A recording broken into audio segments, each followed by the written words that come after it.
Hello friends, welcome to నవలా హృదయం. ఈ వీడియోలో మనం వసంత శిశిరం నావెల్ నెక్స్ట్ పార్ట్ చూడబోతున్నాం. కథలోకి వెళ్ళిపోదాం రండి. తన భర్త వాసు సీఈఓ వసంత్ ఒక్కరే అని అతడు నేరుగా తన ముందుకు రాగా తెలుసుకుంటుంది శిశిర. అందరినీ మీటింగ్కి పిలిచిన వసంత్ మీటింగ్ పెట్టడానికి కారణమేమిటి అనగా, ఒక స్టూడెంట్ను నమ్మి అంత డబ్బును వెచ్చించలేం, ఆమెను పరీక్షించాల్సిందే అని ఒకరు అనగా, శిశిర కోసం కిషోర్ని పంపిస్తాడు వసంత్. వాసు తన గుర్తింపును కావాలనే దాచాడని అర్థమై కోపంతో ఊగిపోతూ బయటకు వెళ్ళిపోతుంది శిశిర. ఉమ ఆమెను ఆపి సర్ది చెప్పి, ఇన్నాళ్ల నీ కష్టం వృధా కానివ్వకు శిశిర అని అనడంతో ఆలోచనలో పడుతుంది. ఇప్పుడు శిశిర వాసు చేసిన మోసాన్ని తీసుకోగలిగే స్థితిలో లేదు. అలా అని తన చిరకాల కలను ఇలా అర్ధాంతరంగా నెరవేరే దిశలో ఉండగా వదిలేయాలని కూడా అనుకోలేదు. వాసు చేసిన పనికి అతడిపై విపరీతమైన కోపం ఉన్నా తన కలకే ప్రాధాన్యత ఇవ్వాలని చివరికి నిర్ణయించుకుంది. ఈ క్షణం తనకు తన కలనే ముఖ్యం అని నిర్ణయించుకొని మొండిగా ఆఫీస్లోకి కదిలింది శిశిర. ఏం జరిగినా సరే చూసుకుందాం అని మనసులో అనుకుంటూ శిశిర వెంట నడిచింది ఉమ. వసంత్ సైగతో శిశిర కోసం వెయిటింగ్ ఏరియాకు వెళ్లిన కిషోర్కు అక్కడ ఆమె కనిపించలేదు. ఆ దరిదాపుల్లో ఉన్న వారిని అడగగా లిఫ్ట్లోకి వెళ్లడం చూశామని చెప్పడంతో ఫోన్లో వసంత్కు విషయం సందేశం పంపి లిఫ్ట్ వైపు పరుగులాంటి నడకతో అడుగులు వేశాడు. అతడు లిఫ్ట్ బటన్ నొక్కబోతున్నంతలో లిఫ్ట్ తలుపు తెరుచుకోగా శిశిర ఉమ కనిపించారు అక్కడ.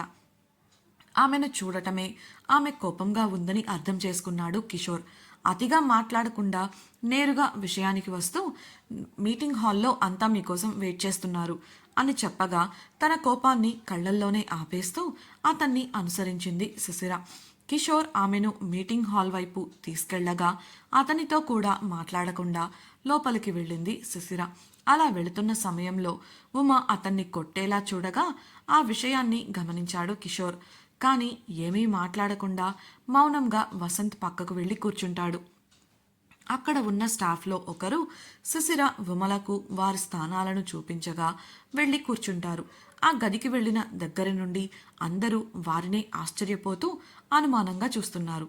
రెండు భావాలకు కారణం ఒక్కటే, అదే వారి వయస్సు.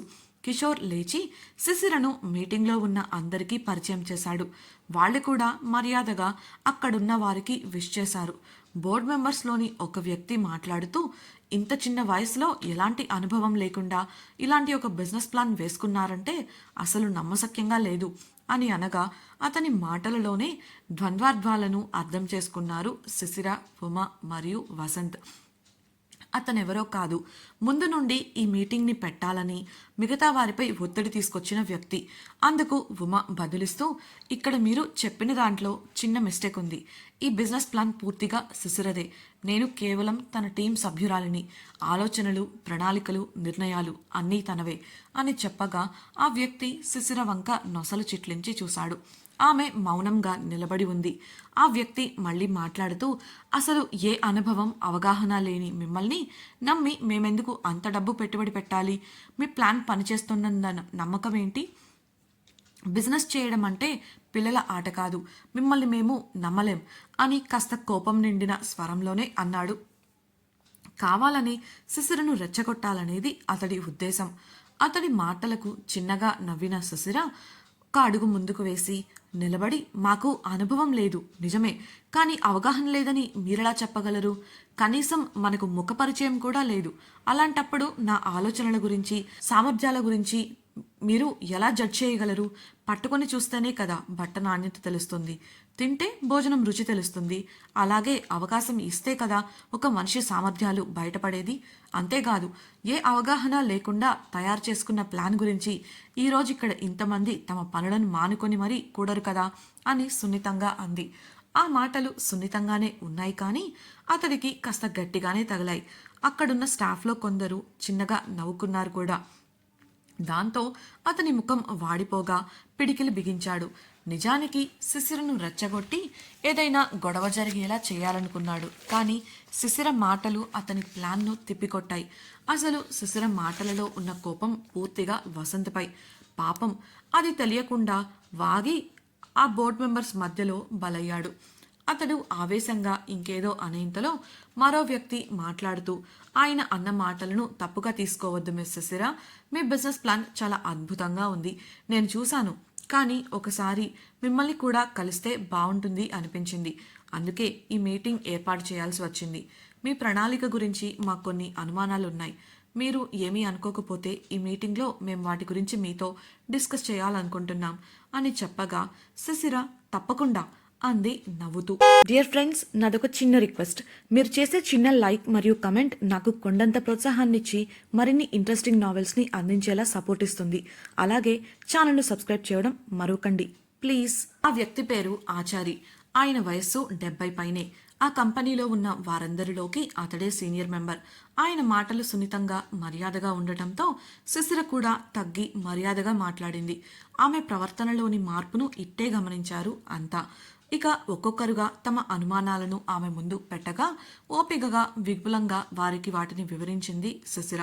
మధ్యలో ఆచారి అడిగిన ఒక ప్రశ్నకు ఆమె దగ్గర సమాధానం లేకపోవడంతో మర్యాదగా, క్షమించాలి, ఈ ప్రాబ్లంపై నాకు పెద్దగా అవగాహన లేదు, కానీ మీ అందరి సహకారంతో తప్పకుండా ఈ సమస్యను పరిష్కరించగలనన్న నమ్మకం నాకుంది అంటూ నమ్మకంగా చెప్పడంతో ఆమె ఆత్మవిశ్వాసానికి అక్కడి వారు అభిమానులయ్యారు.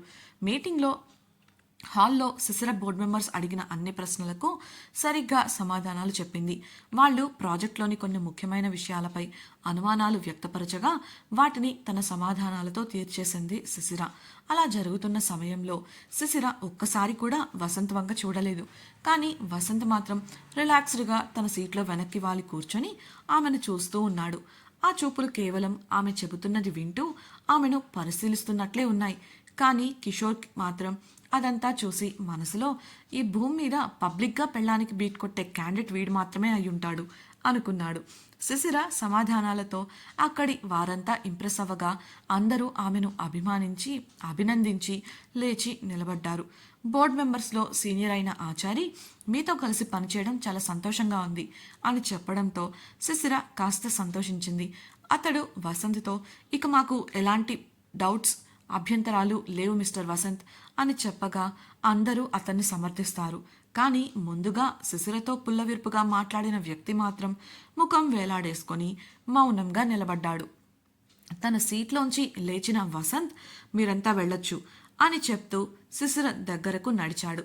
తన భావాలను ముఖంలో కనిపించకుండా దాచేసి గంభీరంగా ముఖం పెట్టి బల్లపై ఉన్న తన ల్యాప్టాప్ను మూసి బ్యాగ్లో పెట్టుకుంటూ ఉంటుంది ఆమె.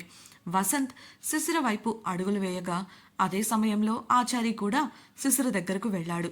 అది గమనించిన వసంత్ శిశిరకు ఆయన్ను పరిచయం చేసి, ఈయన కంపెనీలో సీనియర్ మెంబర్ మరియు అడ్వైజర్ అని చెప్పాడు. శిశిర చిన్నగా తల ఊపి అతనికి విష్ చేయగా, మనం ముగ్గురం కలిసి లంచ్ ఎందుకు చేయకూడదు మిస్టర్ ఆచారి అని శిశిరను ఓరకంట చూస్తూ వసంత్ అడగగా, దట్స్ ఎ నైస్ ప్లాన్ అన్నాడు ఆచారి నవ్వుతూ. ఆయన ఒక సీనియర్ మెంబర్ మరియు ఆయన వయసుకు మర్యాదిస్తూ ఒప్పుకోక తప్పలేదు శిశిరకు. ఆ ఏర్పాట్లు చూడమని కిషోర్కి చెప్పాడు వసంత్. కిషోర్ ఏర్పాట్లు చూడటం కోసం వెళ్ళగా ఆచారి, శిశిర, ఉమా, వసంత్ బిజినెస్ విషయాల గురించి మాట్లాడుతూ ఉంటారు. అంతా సమయం వసంత్ చూపులు శిశిరపైనే నిలవగా అతడు చూపులు తాకుతున్నట్లుగా శిశిర ఇబ్బందిగా కదులుతూ ఉంది.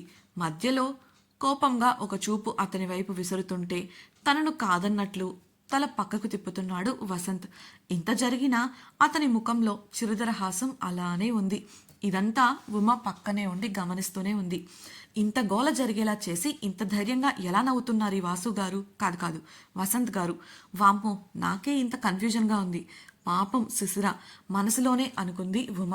శిశిర పట్ల వసంత్ కళ్ళల్లో ఆరాధనా భావం తెలుస్తుంటే ఓ నిమిషం కరిగినట్లే కరిగి అంతలోనే శిశిర గుర్తొచ్చి మళ్ళీ ముఖం కోపంగా పెట్టేసుకుంది ఉమ. కిషోర్ వచ్చి భోజనాల ఏర్పాట్లు పూర్తయ్యాయి అని చెప్పగా ముగ్గురు కలిసి వసంత్ క్యాబిన్కి వెళ్ళిపోయారు. వెళ్లే ముందు శిశిర ఉమ గురించి ఆలోచిస్తూ ఆమెను చూడగా కిషోర్కు ఆమెకు కావలసిన ఏర్పాట్లు చూడమని ఆర్డర్ వేశాడు వసంత్. తప్పక అయిష్టంగానే ఉమని వదిలి వెళ్ళింది శిశిర. అటెండర్ భోజనం వడ్డిస్తుంటే ముగ్గురు భోజనానికి కూర్చున్నారు. భోంచేస్తున్న సమయంలో ఆచారి వసంత్తో ఏవో బిజినెస్ వ్యవహారాల గురించి అడగగా వివరిస్తూ తింటున్నాడు అతడు. శిశిర ఏదో తినాలన్నట్లు కాసేపు నంజింది. ఆమెకున్న కోపానికి వాసుకు తనకు ఎలాంటి సంబంధం లేదు, మాట్లాడను అని నిర్ణయించుకుంది. మధ్య మధ్యలో ఆచారి ఆమెను గురించి అడుగుతుంటే బదులిస్తుంది శిశిర. అదే సమయంలో ఉమను తీసుకొని క్యాఫెటేరియాకు వెళ్ళాడు కిషోర్. అతడే దగ్గరుండి ఆమె కోసం భోజనం వడ్డిస్తుంటే అతని నుండి ప్లేట్ తీసుకొని తనే వడ్డించుకొని ఒక బల్ల దగ్గరకు వెళ్ళి కూర్చుంది ఉమ. ఇది తనకు కొత్త కాదు అనుకుంటూ తాను కూడా భోజనం పెట్టించుకొని ఆమె కూర్చున్న బల్ల దగ్గరే ఆమెకు ఎదురుగా వెళ్ళి కూర్చున్నాడు కిషోర్. అతడు తన ఎదురుగా వచ్చి కూర్చోవడంతో అసహనంగా కదిలిన ఉమ తనలో తనే సిగ్గుండాలి ఒక ఆడపిల్లను మోసం చేయడానికి, ఇంకా ఇంత జరిగాక మళ్ళీ ఏమీ జరగనట్లే బిల్డప్లు అని గొణుగుతుంటే అనేదేదో పైకనొచ్చు, గొడగాల్సిన అవసరం లేదు అన్నాడు కిషోర్ భోజనం తింటూ. దాంతో ఉమ అతన్ని కోపంగా చూస్తూ, మీ ఫ్రెండ్ అంటే అలా చేస్తున్నాడే అనుకో, నీకేమైంది, బుద్ధిగాని కాకెత్తుకెళ్ళిందా? శిశిర లాంటి అమ్మాయిని మోసం చేయడానికి మీకు మనసెలా వచ్చింది? అసలు మీలాంటి వాళ్ళంతా తనకే ఎందుకు తగులుతుంటారు? నీతో మాట్లాడినా ఒకటే, ఆ పిల్లర్తో మాట్లాడినా ఒకటే అంటూ ఏదో తినాలని 4 ముద్దలు నోట్లో కుక్కుకుంది ఉమ. అప్పటికే వసంత్ కిషోర్లు సీఈఓ పిఏనే కాకుండా స్నేహితులు కూడా అని అర్థమైంది తనకు. కిషోర్ వేగంగా తింటూ, కొన్ని విషయాల్లో మనం పట్టించుకోకుండా ఉంటేనే మంచిది, కొన్ని విషయాల్లో మనం పట్టించుకున్నా ఎలా జరగాలో అలానే జరుగుతుంది, మనం కదిలిస్తే పరిస్థితి మెరుగుపడకపోగా ఇంకా దారుణంగా తయారవ్వచ్చు చెప్పేసి తినడం పూర్తి కావడంతో చేయి కడుక్కోవడానికి లేచాడు. శిశిర పరిస్థితికి తనకు తినాలని అనిపించక అతడి వెనుక వెళ్ళి చేయి కడిగి వచ్చింది ఉమ. కిషోర్ లిఫ్ట్ వైపుగా వెళ్తుంటే అతడి వెనకే వెళుతూ బ్యాగ్ నుండి అతని చొక్కా బయటకు తీసి అతని ఎదురుగా వెళ్ళి అతని పైకి విసిరి కొట్టింది. నీలాంటి వాడికి క్షమాపణ చెప్పాలనుకున్నాను చూడు, నాకు బుద్ధి లేదు. అయినా ఇదంతా ఆ శిశిర వల్లే.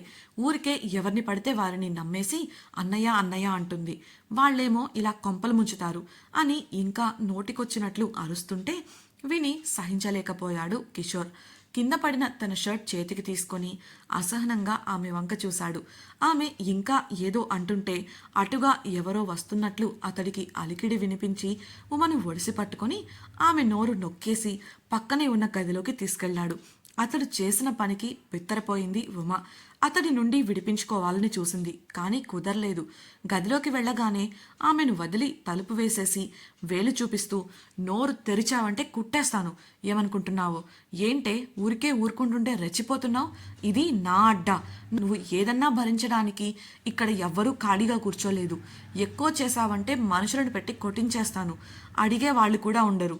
అప్పటి వరకు ఆమె అరుపులు భరించలేక కోపంతో బెదిరించి కిషోర్ అక్కడి నుండి వెళ్ళబోతుంటే అతని మాటలకు ఓర్వలేక కోపంతో చుట్టూ చూసింది ఉమ. అది సెక్యూరిటీ రూమ్ కావడంతో సెక్యూరిటీ వాళ్ళు వాడే లాఠీ ఒకటి మూలన కనిపించి తనను బెదిరించాడన్న కోపం, తనను ముట్టుకున్నాడన్న ఉక్రోషం కూడా కలిపి అతని వెనుకగా వెళ్ళి తలపై లాఠీతో లాగి కొట్టింది. ఇప్పుడు కిషోర్ పరిస్థితి ఏంటి?